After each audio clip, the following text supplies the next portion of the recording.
இதுக்கு எது தண்ணி வச்சுறீங்க? காஞ்சு போச்சு. அந்த காஞ்சு போனதை காப்பாற்ற வந்தீங்களா? காஞ்சு போன செடி காஞ்சு போச்சு. அப்போ தண்ணி குடுக்குறோம். தண்ணி கொடுத்தா பொழைச்சிக்குமா? எப்படி? தண்ணி குடுத்து பெருசாயிடும். பெருசாயிருமா தண்ணி குடிச்சு? தண்ணி நீங்க குடிச்சா பெருசாகல?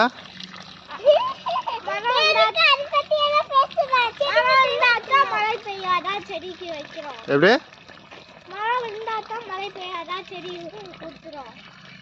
மழை பெஞ்சா மரம் வந்தா தான் மழை பெய்யுமா? சரி சரி, அதனால வளர்க்க போறீங்களா?